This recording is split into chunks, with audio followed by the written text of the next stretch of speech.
So we are starting now. Good afternoon, everybody. This is ESGM webinar once again. And today on our webinar, we are joined by our colleagues from Botswana, from Malawi, and from South Africa. As you know, the topic today is the criminalization of LGBTI lives in Southern Africa. We do these webinars every Wednesday, and we thought it would be nice this week to address this topic. On our panel today, we have Mr. Kane Youngman, who is the acting CEO of Legabibo. We all know Legabibo, a Botswana organization that has done quite wonderful, not only for Botswana, but for the region, because we are all learning from the work that they are doing in Botswana. And also acting core, you left the core part, acting core CEO. I'm acting with Bradley. I like accuracy. Yes. Acting co-CEO of Legabibo. Apologies on that. And then we're also joined by Ms. Anek Mikota, who is the Director of Litigation at the Southern Africa Litigation Center in South Africa. The Southern Africa Litigation Center is well known in the region for their amazing work, not only on LGBT rights, but generally on human rights issues around the region. We are also joined by Mr. Eric Sambisa, who's Executive Director of Nyasa Rainbow Alliance in Malawi. Nyasa Rainbow Alliance in Malawi is a very good organization that we also are working closely with, and we're also working closely with the Southern Africa Litigation Center in our plight to have our organizations registered legally in our countries. We all know about the criminalization of same-sex couples, or rather of LGBTI persons in Africa. This map that I'm showing right now is what it looks like in 2018. And as you can see, there's quite a lot of countries with the shades, which show that a lot of countries actually do criminalize LGBT lives in Africa, which is why we are going to be discussing this today, so we can have a better understanding of what that means. In about 73 countries around the world, there is the criminalization of same-sex activity with laws like sodomy, battery, unnatural offenses. And in about 45 of those, there is the criminalization between women as well. Even though sometimes there may be no laws, you will find that women are prosecuted. Those are lesbians. In about 12, there's a possibility of the death penalty. In 6 of them, I think it is being implemented, and the other 6, there is that possibility, and we haven't heard of it ever being applied. In 15 countries, there is the criminalization of gender identity and expression with laws like cross-dressing, impersonation, or disguise. This is where they criminalize gender diverse communities. So what we are going to be talking about today basically is just what is the current state of LGBTI criminalization in Southern Africa. We'll also talk about what is the difference between the criminalization of same-sex acts and that of LGBTI identities. And we'll also be looking at the situation in Botswana and how they have gotten to this point. We'll also look at the situation in Malawi, and then we will wrap up by finding the lessons from Botswana for us all to learn. So yeah, I think that's just about what we will be discussing here today. So the first question I will give to Anek. Anek from the Southern Africa Litigation Center, they are also helping us in country as we are trying to get our organization registered. Anek, if you could please walk us through what is the current state of criminalization of LGBT lives in Southern Africa, for laymen like myself who do not even understand. Sure. Hi. Okay, for all the laypersons out there, good afternoon, everyone. I'll just briefly show you. You can see my map that I've put up, yes? Yes. Okay, cool. Sorry, technologically. Okay, so from the map itself, it might look good because it's quite green. So in Southern Africa, there's some countries which don't have any laws criminalizing any sort of same-sex, consensual same-sex sexual activities. So in Angola and Mozambique, those penal codes were reformed quite recently, but they've never really criminalized same-sex sexual acts. So that's definitely decriminalized. And then you have South Africa and Lesotho, which are also decriminalized, and there's no criminal provisions which risk people being arrested based on their sexual orientation or gender identity.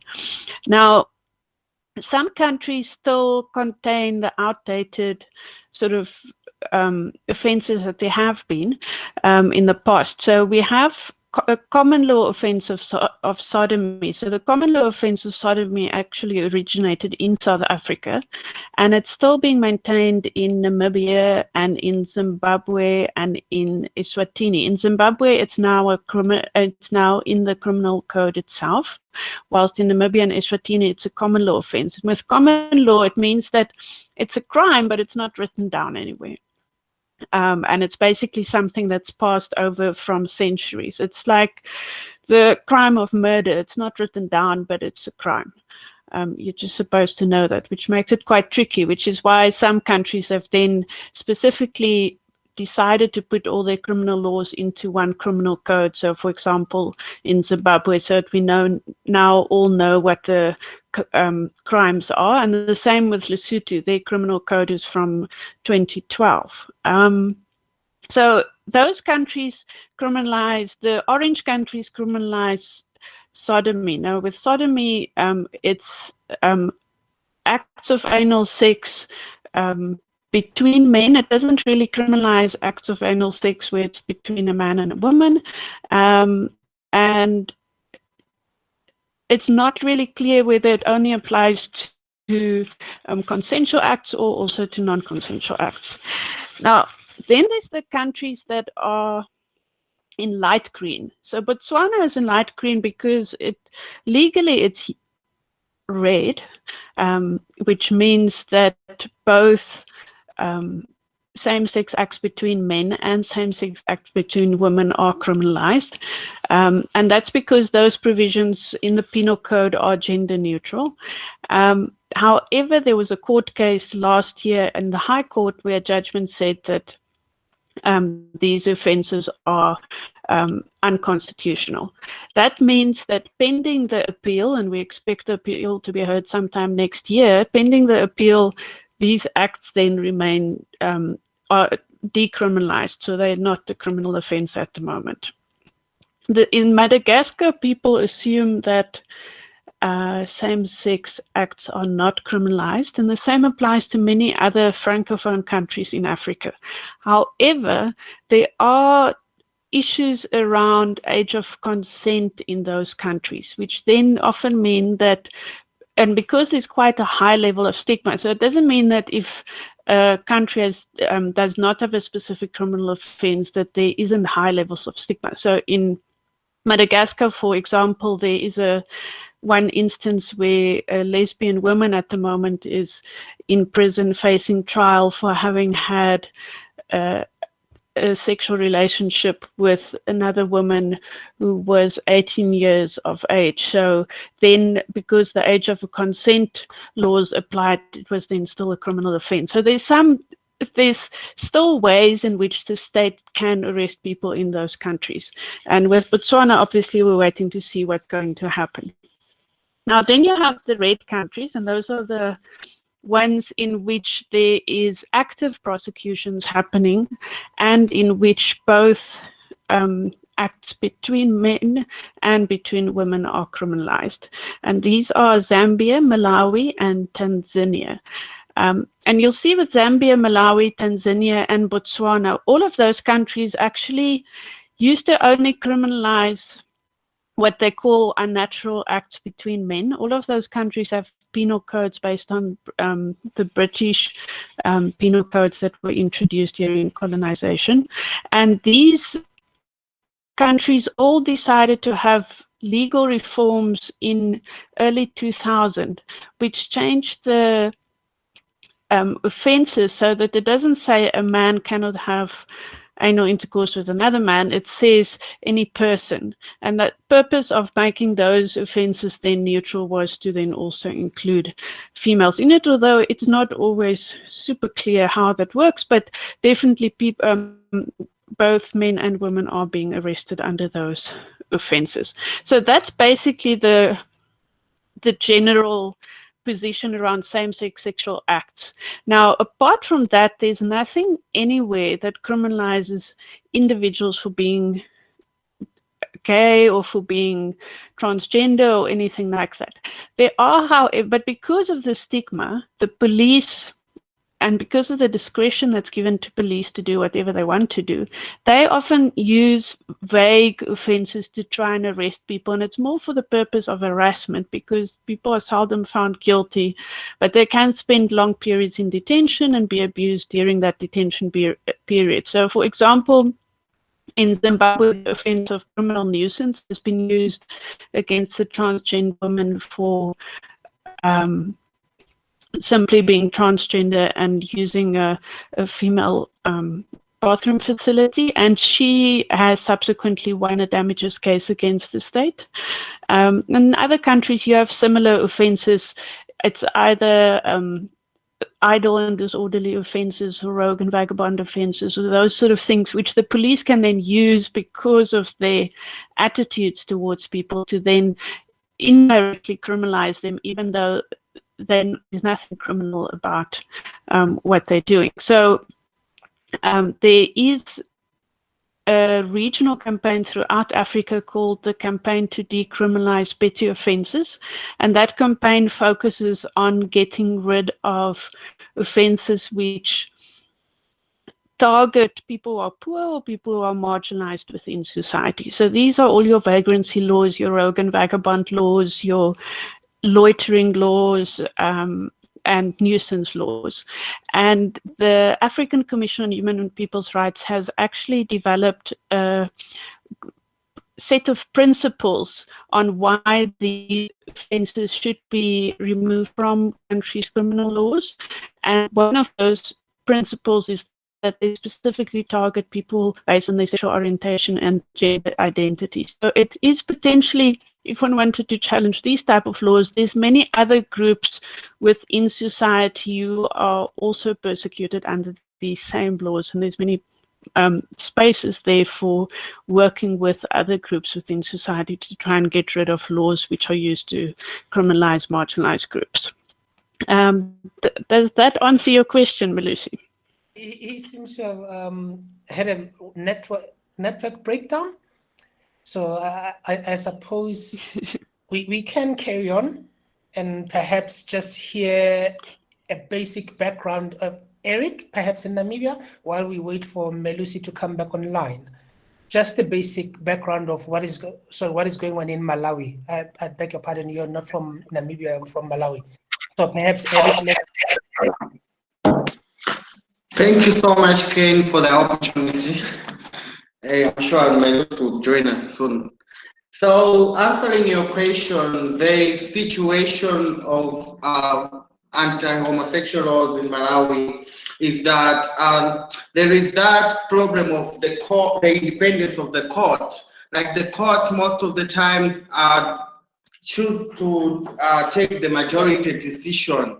It doesn't really take the issues as it is. So that is very big problem. Like recently, the judiciary in Malawi was being criticized by the president himself, because when we had our presidential election, the court decided to nullify this the results of the presidential elections. So the president has been criticizing the court. So as you can see, there is that we can say that the courts in Malawi are not really independent. There is still the upper hand that really decide what is happening. So just like even our court case, we've got a case where we found where we are seeking to register the organization as an LGBT organization, but the court denied,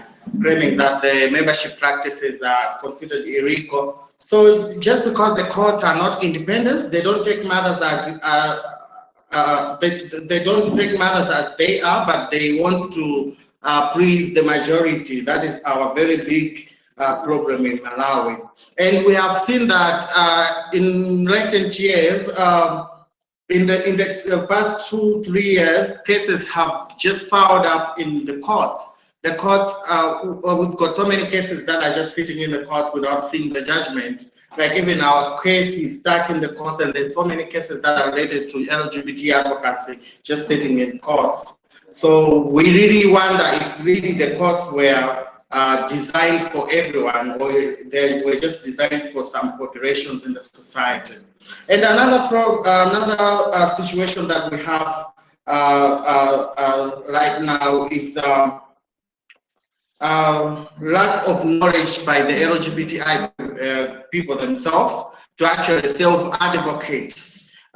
We've got cases that people don't really want to bring them forward just because they are afraid, just because they are not empowered to actually self-advocate. So that's really a big problem. And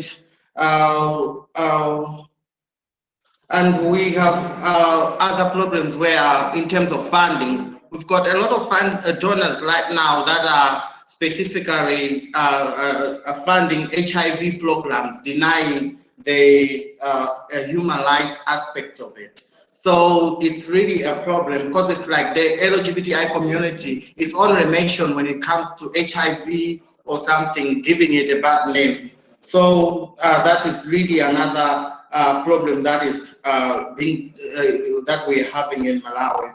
And in addition, the community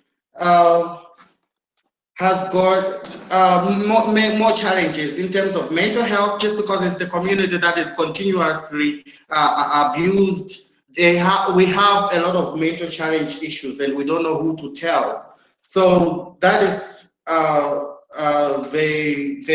the main problems that we're facing right now in Malawi. And we're happy to say that there is a project that is being happening right now in collaboration with SAC, COSP, and other organizations, where we want to do registration. So this project is going to do a lot of trainings, human rights trainings for the judiciary, for the media, as we know that the media is also another entity that perpetrates violence against the LGBTI people.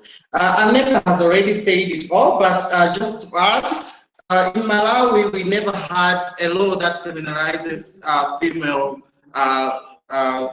consensual practices. We never had such law, but it was enacted into law in 2011 after the story of Tiwonke. So we never had that law that criminalizes females, but it was enacted, which is something like we are like the human rights advocacy is like going backwards instead of going progressing or something like that. So that is all that I had for Malawi. That is the overview of the Malawi LGBT advocacy. Thank you.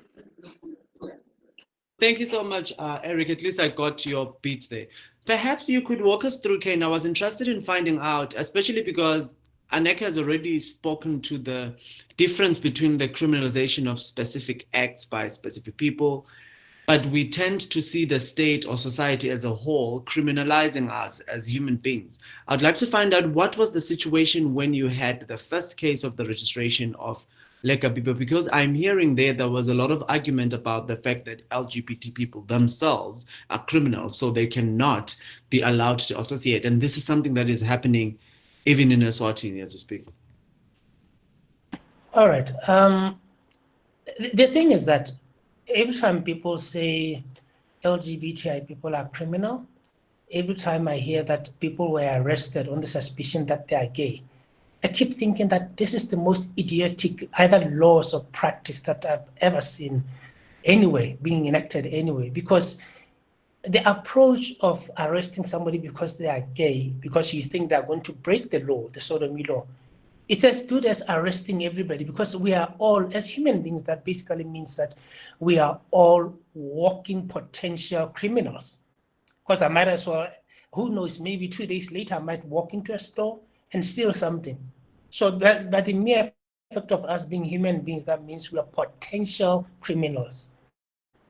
So it's unfair to arrest the LGBT community just because you think they are going to break the law. Yes, going back to the registration case, that was an uphill battle. It was like basically a baby crawling up Mount Everest. It was a job and a half. Just so we are all on board, we tried to register an organization in 2005, and then we were refused registration in 2007. So we then started the process. First, we tried to sue the government in 2009 for refusal to register us. And then they did show their interest that they're going to oppose us.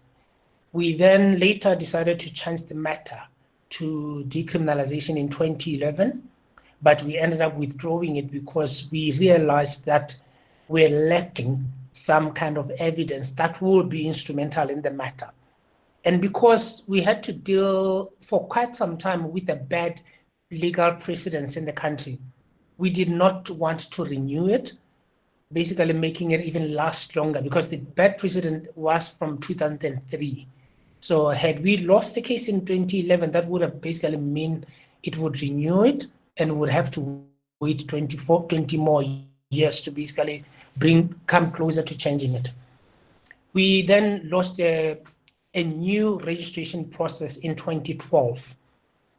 And then we had to be strategic about that case, in the sense that we also had to make sure that we pick a right lawyer to represent us. That is instrumental in it forms a good part of the strategy. Strategic litigation, any strategic litigation matters, because if you pick up a lawyer, that will probably infuriate judges, then you're in trouble. So we wanted a lawyer who's got a good rapport with judges, because if you're arrogant, people are bound not to listen to you. People are bound to basically get irritated and find a way of punishing you. So we had to make sure that we get a lawyer who's respectable and who respects the system, who respects the court. So we got that lawyer in a former High Court judge, Dr. Tao, who represented us in the matter with the law firm. We won in 2014. And just to show you how resilient, and just to show you how direct and intentional the government was, they appealed the matter. So basically they were saying to us that we are absolutely not interested in ensuring that you get registered. We don't care whether it's your freedom of association. So that's why they went as far as appealing the court's decision to register us. So, but we were fortunate that the judicial system in Botswana is independent and is very progressive. So in 2016, we were able to register an organization. Even though we still had to fight to explain the matter to Botswana, because even the community, when we won the right to register, so people started asking us, oh, so now we can get married. So now I can marry my boyfriend, I can marry my girlfriend. So does this mean that it's no longer illegal to be gay in Botswana, which was wrong? And so people had a lot of misunderstanding. So what we had to explain to people over and over again is that every individual in Botswana has the right to associate. If I have a like-minded person and we want to associate, we have the right to do that, as long as we are not infringing on the next person's rights. The problem is that our communities, not just in Botswana, are hell-bound on controlling everybody. So that's the problem. And going back to the change of the law in 1998, when they decided to include women in the law, this was coincidentally funny enough, what followed the Beijing conference, the women's conference, that big one in Beijing. So when they came back from there, it was like, okay, we have to make a blanket cover of all the laws. We have to make sure that all the laws are gender neutral. All the laws don't discriminate against the other sex. So what happened was that they now included women in the sodomy laws. Patriarchy in our area, patriarchy in our region, basically has played a role in exclusion of women on the sodomy laws. Because to men, when man has sex with another man, maybe before I get to that, in Botswana, the local term for gay men used to used to be used, they used to call such men as monna, basically meaning that a man who turns other men into women. And when you say that to a patriarchal man, it's a problem. They looked at women. If a woman has sex with another woman, they just waved it off. Yeah, it's women. They're just playing. They don't know what they're doing. But if it's a man, then it means it's a problem. So that's how they looked. It's like, to them, it wasn't necessarily saying women are not affected by the law. It was just basically belittling women, looking at women as, I don't know, second-class citizen. It doesn't mean anything if it's a woman doing it, but it means a great deal if it's a man doing it. Kane, you are speaking on two very important issues that I'd like to bring back to you. First and foremost, the idea of society loving to control things. In a sense, it goes back to the question that I had initially, that there seems to be a difference between the criminalization of acts and the criminalization of identities. So now you have a society that wants to control who we are, and therefore they will, by the lack of understanding of the law, criminalize our identities. So I'd love for you to walk us through, especially because you have the background of the gender marker case, I'm sure you're aware of it. If you walk us through that whole idea of what is gender, first as a social construct, but also in terms of what your local courts have interpreted it to be in understanding the identity of an LGBT person. Okay. There has been two cases in Botswana that concerned gender mark. The first one was the ND, N for network and D for domestic. So ND versus the state. This was a case where a trans-identifying man wanted to have his identity documents changed to reflect the gender he identifies himself with. So our laws in Botswana, those laws, the laws that govern such change is called Birth and Death Act. Birth and Death Act, basically you're born and die, that kind of act. Yeah. So the Birth and Death Act says that your gender marker can only be changed if it was wrongfully added at birth. So that means if it was wrongfully recorded at birth, if I was born and then they're recorded as male and maybe I'm female, that's the condition that it can be changed. So if I'm a grown-ass man and consenting and of sound mind, and I want to identify myself as a man, and I want to change my gender marker to a man, I should be allowed. So the law doesn't have that provision, unfortunately. So ND then lost a complaint with the Court of Laws. And then in 2017, the courts allowed ND to change his gender mark. Basically, the case was assessing two things. First thing was whether the government to refuse his application to change his gender mark was violation of his constitutional rights. And then the second one was around whether the decision to do so was reasonable. So he won on both matters in 2017.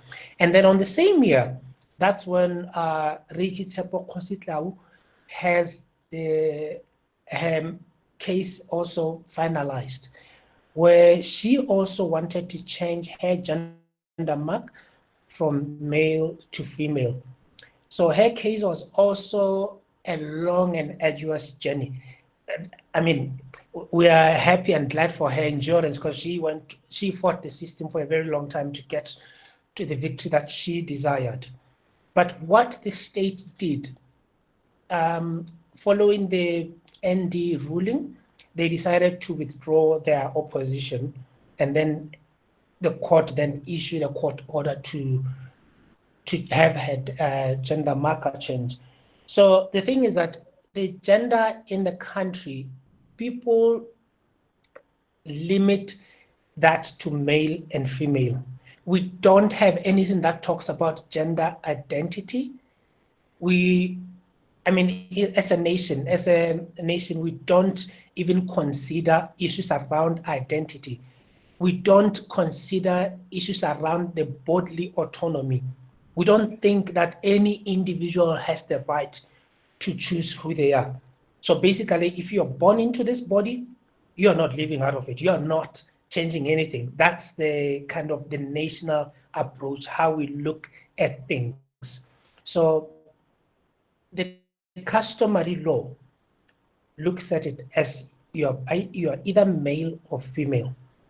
And then the law, the Roman Dutch law, the English law, the laws here basically are like that. They're starting to accommodate, I mean, as evidence to these two cases I've just mentioned, they're starting to be accommodative that there is sex and there is also gender, what you identify yourself with. It's not necessarily what you were born or what the kind of body you were born in.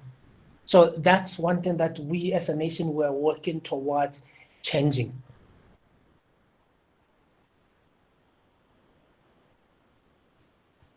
That's very impactful, Kane. I want to take it back to Eric. Eric, if you're still with us, I understand you speaking about the fact that you find that the only beneficiaries of the work of LGBT people in most of our countries is when it comes to the work on HIV. And now Kane is unpacking the whole issue of gender identity on how, as a region, we are lacking in understanding that whole idea of gender as a social construct. Would you say, Eric, in Malawi, you are facing the same problem of not understanding gender identity as a social construct, especially when it comes to the provision of HIV services to LGBT people? Thank you so much, Lucy, for your question. Actually, I would like to agree with Kane that that is the situation in Malawi. The LGBT fight has been defined according to the HIV. Recently, we have seen the National AIDS Commission introducing laws that are in favor of transgender and MSM. These laws are just there just because they want global fund money. It's not there just because they do recognize the LGBT as a community. So yeah, I'm agreeing to what Kane is saying, that most of advocacy that we're doing in our countries are defined on the HIV perspective. And when you're doing a human rights work, which is just about LGBT, no one will fund you because they'll see it as there is no impact that you're going to bring to the society. So that's really a problem, and I agree with Ken. Thank you so much for that. Perhaps Anek can help us understand now. The whole thing of criminalization also affects our trans diverse community, especially in countries where there is no law that speaks to gender diversity being a crime. It's only a crime in Swaziland, for instance. It's only a crime for men, same-sex men, to have consensual relations. But you find that our trans sisters and brothers are criminalized on the basis of the clothes that they wear, on the basis of mannerism, the style of speech. Is there anything in the law that we can use to perhaps understand how we get to that point, or how we can further advocate for change around that, Anek?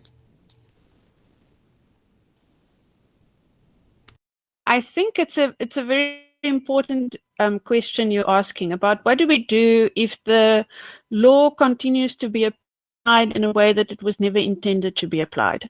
And I think the problem is there are a number of problems. The one problem is that in society, and this is what the states often argue, is that they say that society decided they want the criminal offense of criminalizing sex between men or sex between women. Therefore, that's society's view, and therefore that allows us to discriminate against people on any basis because there's a provision in the penal code. And as Kane said, it's entirely nonsensical.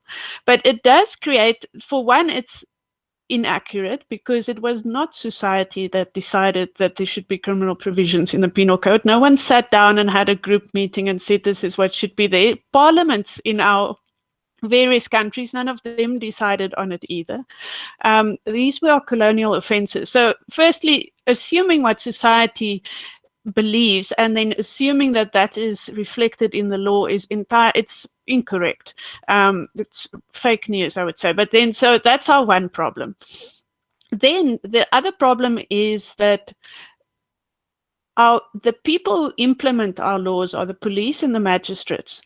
And those people are themselves not aware of the nuances within the laws. So they themselves overgeneralize. So, and it's not just with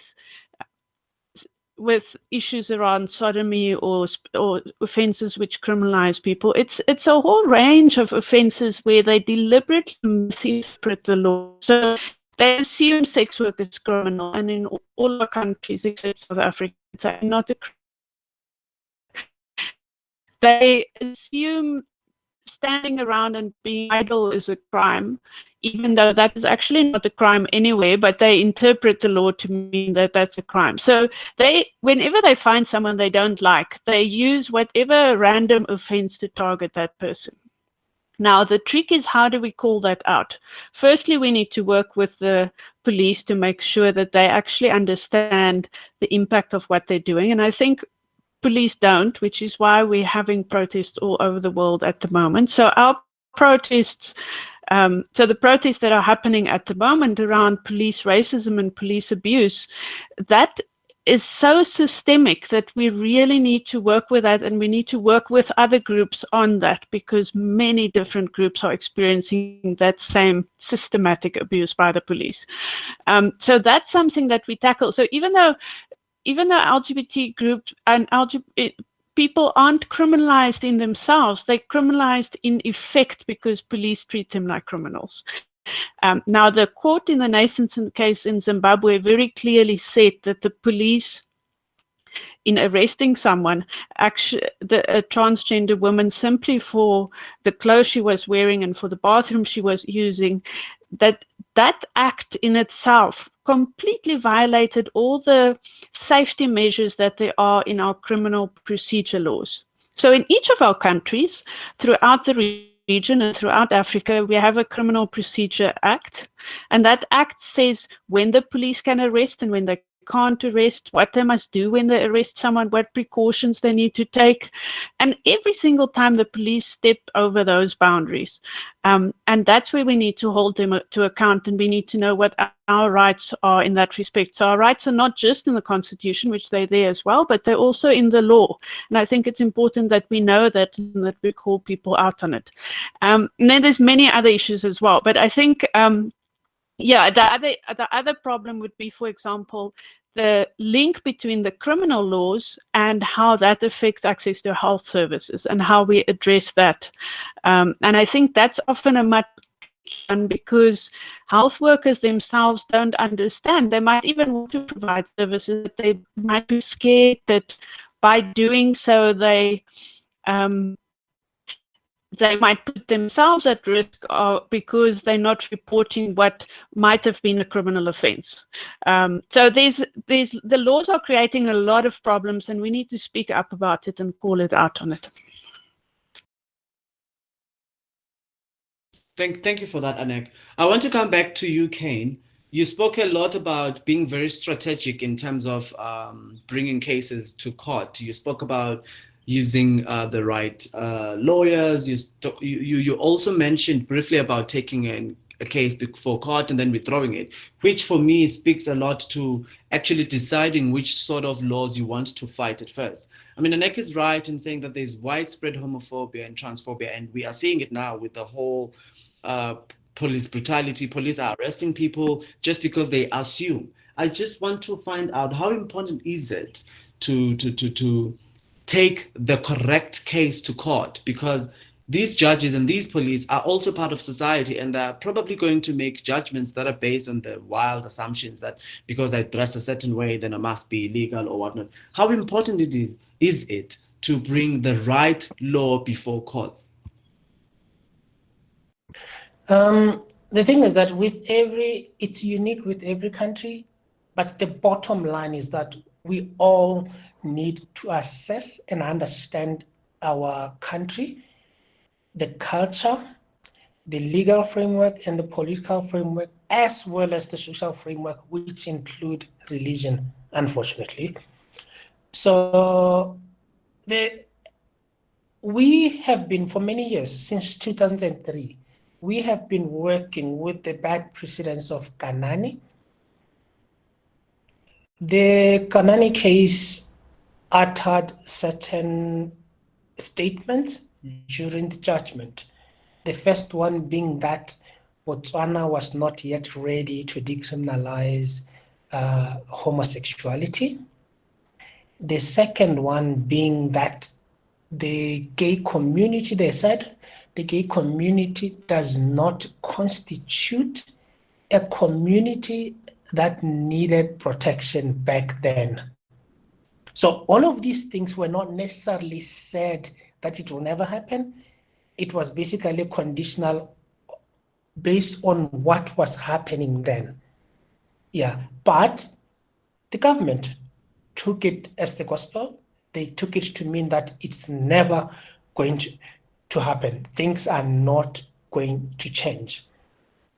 So we had to be strategic when we started addressing this. We had to understand that before we could change the law, we need to change certain things first. The precedence of Kanani is saying Botswana is not yet ready. So our first point of entry, or our first stumbling block to take down, was the Botswana is not yet ready. How are we going to take that down? We make sure that we get Botswana to be ready. We make sure that we keep a constant media presence.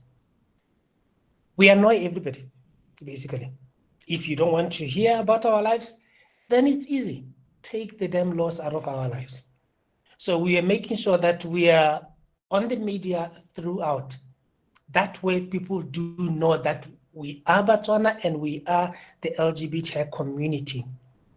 We made sure that our voices are heard in the national governance matters, national frameworks, health frameworks, among other things. That way it formed part and parcel of the evidence that says Botswana is ready. We made sure that we targeted basically laws that are kind of easy to change. Laws like Employment Act. In the early 2000s, late 90s and early 2000s, a lot of people were having their employment terminated based on their health status, specifically HIV.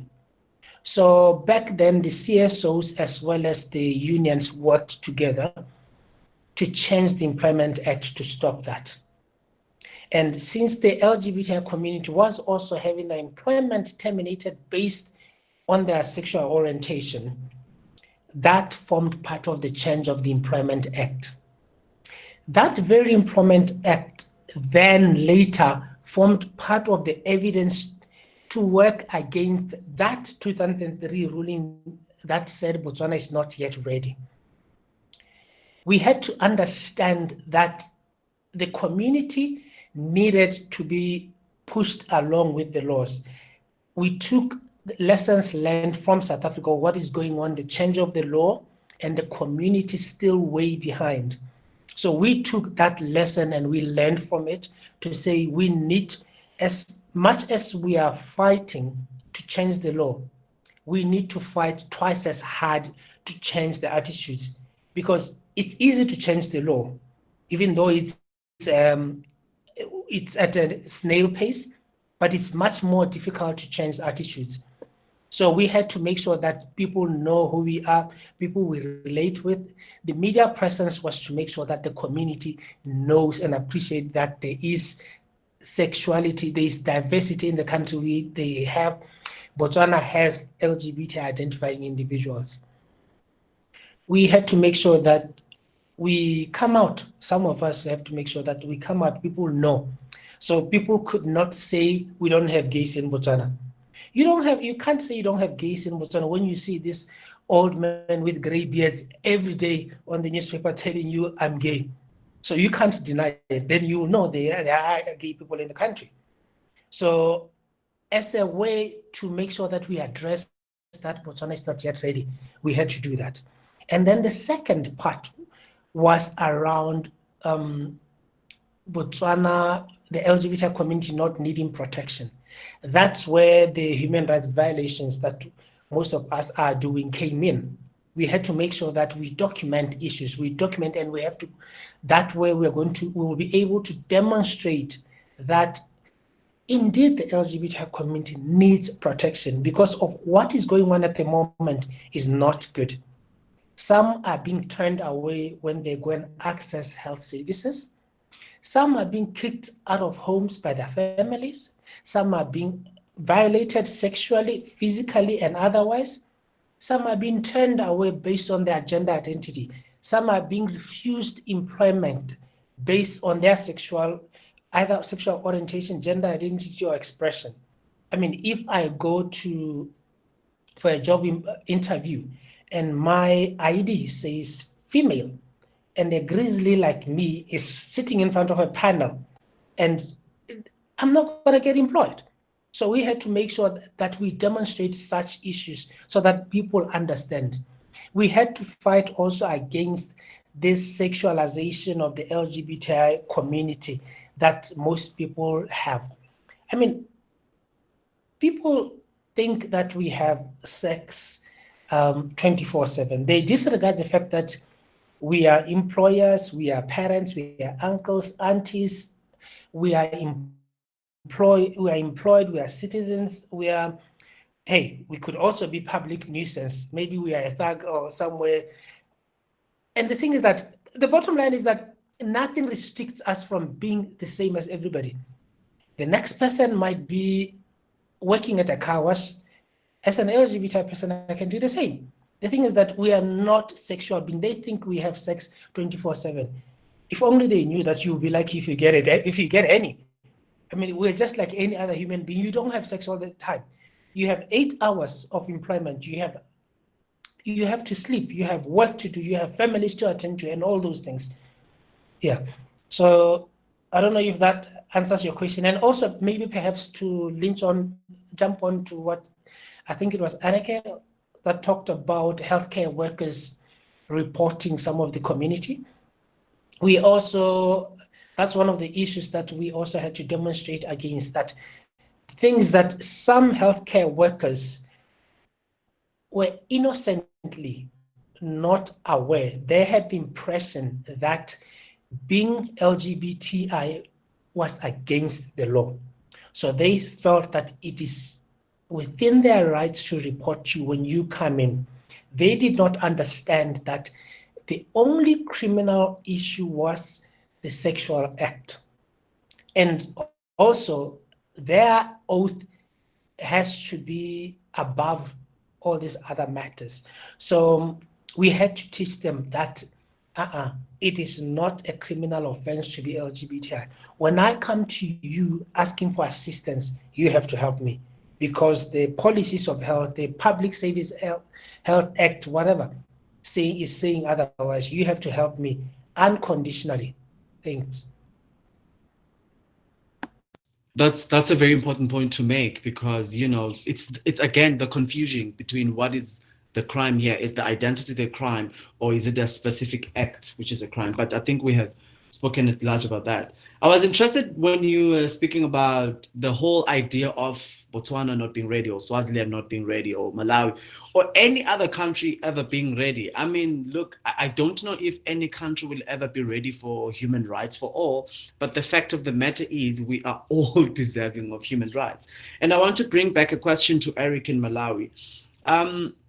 Kane speaks a lot about, using the small cases that are actually going to lead us to the bigger cases. He speaks about the Employment Act that they started with. I just want to find out, how easy is it, Eric, if you are still not allowed the right to associate? Because I know, like, as you have said, Eric, there's a lot of organizations that are working on help. And Kane has rightly said that we've been sexualized, we've been over-sexualized. And I wonder if we're going back to the time of being too pathologized, because it's all about HIV this. And there are a lot of issues that we deal with as LGBT people. So Eric, the question is, how easy can it be to start with the small issues if you are still not allowed to associate for the right cause? Because I don't know if a health organization would be allowed to now start speaking about employment.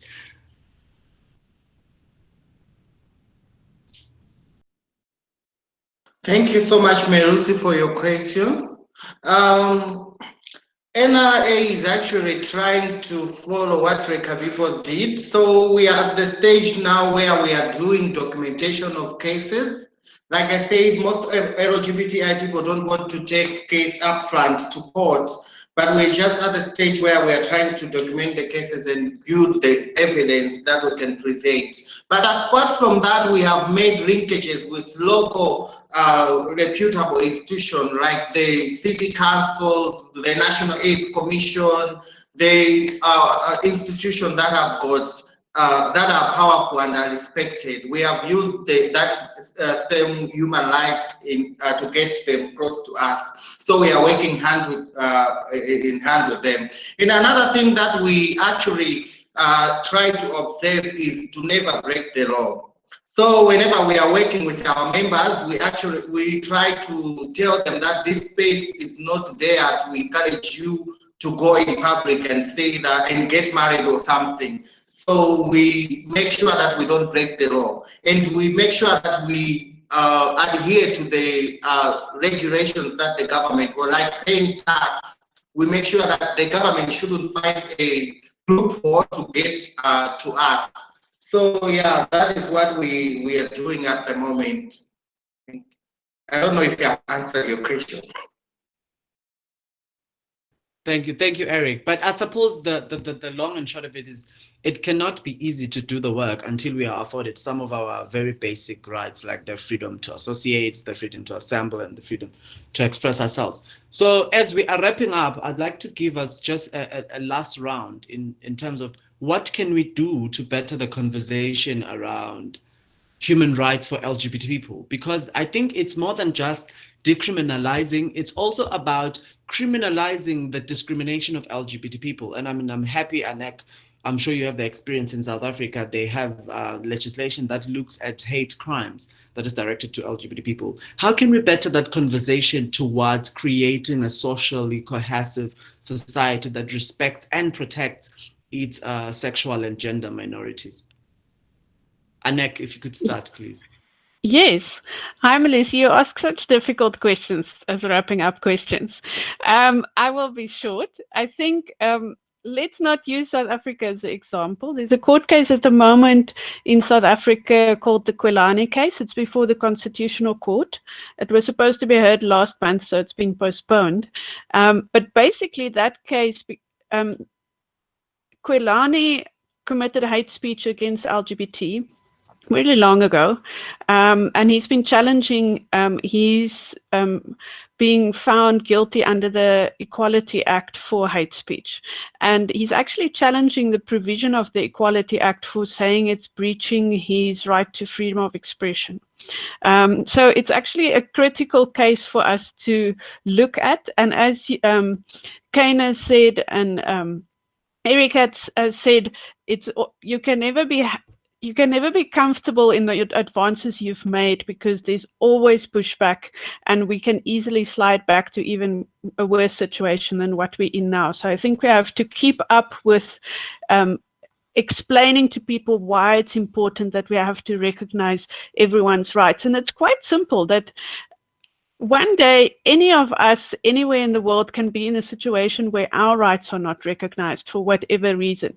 And we can't afford a situation where we have said it's okay to let some people's rights slide and to only protect other people's rights. The only way we can protect ourselves and our families and the people we care about is if we actually uphold the rights of everyone in society.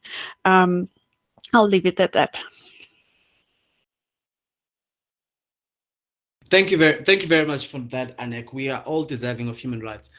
Kane, if you can just wrap up for us in terms of what can we learn from Botswana? I mean, I don't want to put the pedestal so much on you, but I think, look, Botswana is doing so great, and we are all learning. And Eric has rightly said that they are trying to emulate, or rather to see at what you did so that they can do better as well. And we are actually doing the same thing. What lessons can we learn from Botswana, and how can we move the conversation forward? Okay. It's unfortunate that as human beings, for most of us to be afforded our rights, we have to go and cry foul at the courts, or we have to be statistics, or we have to be reduced to statistics or data in researches before people could actually pay attention. So for me, this goes specifically down to the lack of human rights culture that we have in our communities. We need to make sure that our communities move from business as usual to human rights centeredness. Because if you respect human rights, if you respect the next person, you would not dare sit there and just watch them be persecuted or just watch them be ridiculed. If you respect human rights, you will stand with the next person. If somebody is not able to speak for themselves, you will speak for them. The thing is that our job as human rights activists is to meddle. And meddle, that's what we do. We meddle a lot. Even things that don't concern us, we stand. That's what it's supposed to be in the entire country. All of us as human rights activists, we are supposed to be out of jobs. We are not supposed to be employed to fight for human rights. It's supposed to form part of the culture where you respect the next person. The moment we start saying human rights are for all, the moment we start saying equality for all, you say equality for all, then you put your hand up and say, but. The moment you say but, that basically throws everything you just said off the window. That basically means that not all human beings are equal. The moment you pick and choose, then that's the beginning and the end, the beginning of the end for everything. So when we do anything, when we work towards decriminalizing in our respective countries, we need to take stock. We need to make sure that we assess our environment. We need to make sure that we know and understand our political environment. We need to make sure that we understand our legal environment, because these two go hand in hand, even though the other one carries a bit more weight. We need to make sure that we understand the social environment. Social environment meaning, what does the community think? What does the community think about us? And also, what are we portraying as the community? What are we portraying to the community? What are we saying to the community? I always say to the young communities or to people around me, I always tell them,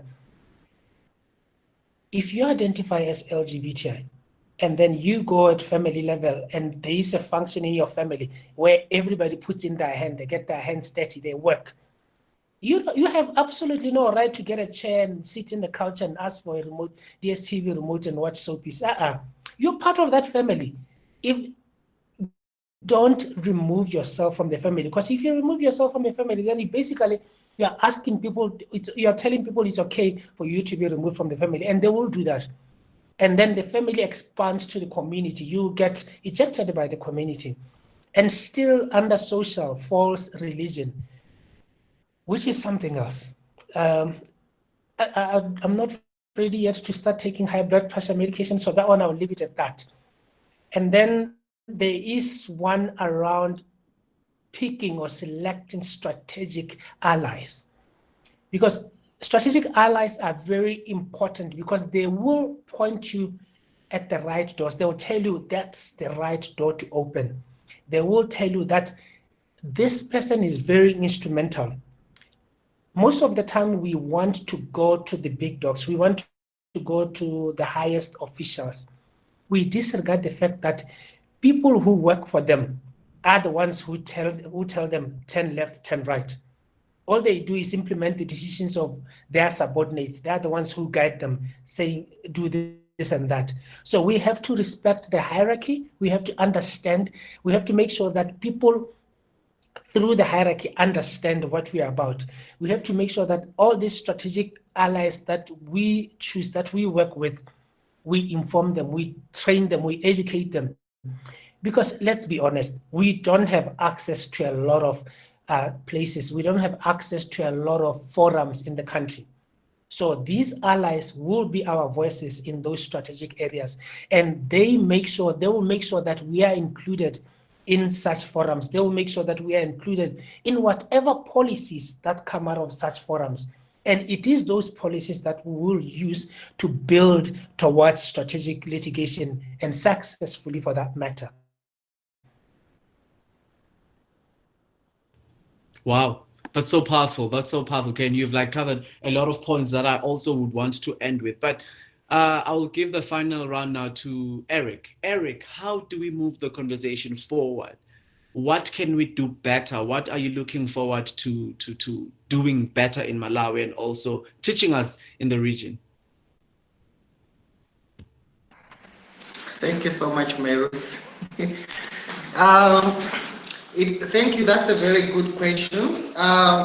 What we are doing now is to educate the society about LGBT, that LGBT people are people that are staying within your homes.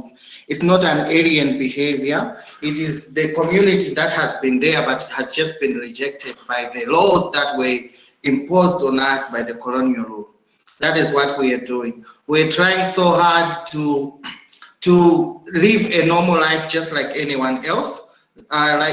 Just to conquer with Ken, we've got so many cases of LGBTI people being fired at work just because of their sexual orientation. We are collecting that evidence and to bring to the authorities to actually bring the change. So it is important to stress that LGBTI people are not asking for special rights. They are actually asking for the same rights that are being enjoyed by everyone else. Thank you. Thank you so much, Eric, and thank you so much to everyone. Perhaps just as a final shot for me, I will quote Mr. Jamil Khan, who says that the interrelatedness of laws and attitudes. People have certain attitudes because it seems to be on the right side of the law, and the law is often informed by prevailing attitudes. Now, these two must be tackled together. And it's interesting that actually Kane said something to the like on his parting shot. So thank you so much to everyone who has joined us for today's webinar. And thank you, Eric, for the last bit about emphasizing that these laws that criminalize are not even African oriented, are not even homegrown. These are laws that were left by the colonizers. These are laws that must have and should have left when the colonizers left. So on that part, I will say happy International Pride Month to everybody. And in Eswatini, we invite you in September as always. September is our Independence Month. And therefore, we have decided that September is our Eswatini Pride Month because we're emphasizing that the laws that criminalize us are actually a thing of the past and they should have gone. And at the new dispensation, we should have had better laws to protect us. So thank you so much and have a lovely afternoon.